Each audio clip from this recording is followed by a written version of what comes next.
Nous allons voir maintenant comment améliorer les contours.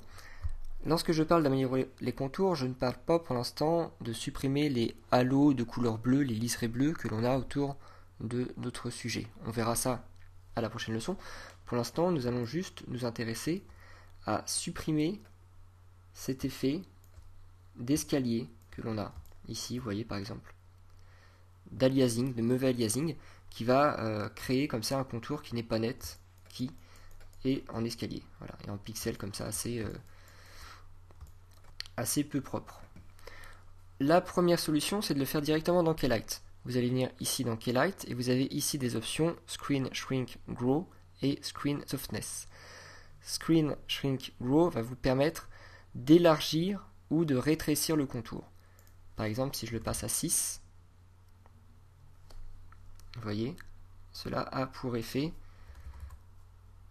d'élargir mon contour et l'on retrouve en fait l'image que l'on a derrière, c'est-à-dire le fond bleu. Donc c'est pas ce que l'on va chercher à faire ici, mais quelque part ça peut vous permettre de faire des liserés.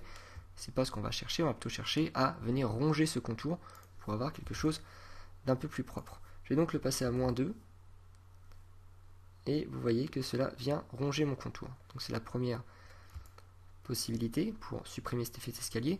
La deuxième, et c'est ce qui va réellement supprimer l'effet d'escalier, c'est d'avoir un contour adouci.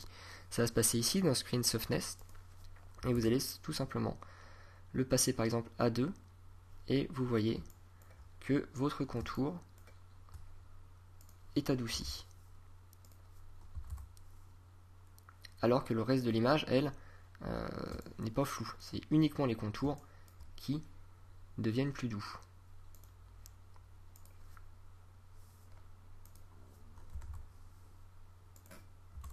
Voilà, donc ça, c'est la première option en utilisant les options de Keylight. Il y a une autre façon de faire, donc je vais remettre tout cela à 0.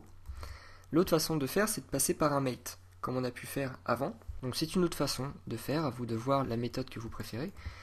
Vous allez dupliquer CTRL-C, CTRL-V ou CTRL-D, comme vous voulez. Vous allez dupliquer donc votre layer, vous allez l'appeler mate. Vous allez supprimer le Keylight de l'image du dessous et vous allez venir ici dans alpha et vous allez utiliser alpha mate. On a donc cette image-ci qui va servir de mate pour celle-ci. Je vais donc venir ici dans mate et je vais venir appliquer des effets qui vont me permettre de modifier je dirais le contour en fait, vu qu'on l'utilise en tant que mate. Vous allez venir ici dans Effet, Cache, Dilater, Éroder simple. Et là, c'est important de comprendre que finalement, on travaille sur cette image-ci, vous voyez, Mate. Si j'applique par exemple mon Dilater, Éroder simple, c'est un filtre qui va permettre de ronger les bords, exactement comme le faisait ce qu'on vient de voir sous Keylight. Donc je vais mettre par exemple 3. Vous voyez, il vient hop, ronger mes bords. Donc ici, oui, ce que je vous disais, c'est important de comprendre que ici on travaille sur cette image, mais l'image qu'on affiche va être celle-ci. C'est-à-dire qu'on affiche cette image-ci, et cette image-ci se sert de cette image mate pour sa couche alpha, pour son découpage. Donc cette image, la première, celle qui s'appelle mate, finalement, elle n'apparaîtra pas à l'image, on va juste s'en servir pour la silhouette. Donc vous revenez ici dans votre image, et on va continuer à travailler sur cette silhouette en mate. Nous avons donc, vous voyez ici, je peux venir ronger les bords de mon image. Voilà. Donc on va rester à 3 par exemple. On ronge les bords de l'image. On va maintenant chercher à adoucir cette image. Donc on va travailler sur notre image mate. Et simplement, on va venir rajouter un flou rapide, flou accéléré, voilà, très bien. Et ici, on va rajouter un petit flou. Voilà. Et donc, vous pouvez voir l'effet. Peut-être le passer à 6. Peut-être un peu trop, on va le laisser à 4. Et donc, vous pouvez voir l'effet donc sur cette image du flou et du filtre dilaté, érodé, qui venait ronger les bords de l'image.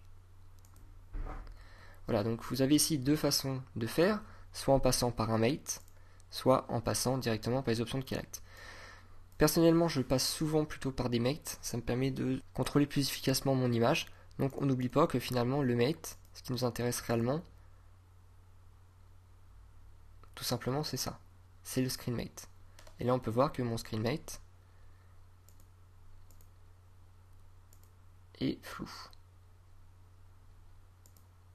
Voilà, c'est ce qui donne l'effet de flou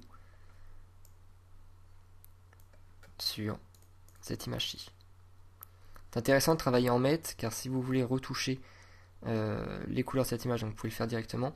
Et surtout, dans ce que je vous ai expliqué à la movie précédente, on a parfois des débordements de couleurs à cause du keylight. Et en travaillant par mate, on est sûr que ces débordements de couleurs, ces modifications de couleurs ne vont pas se voir au niveau de l'image finale.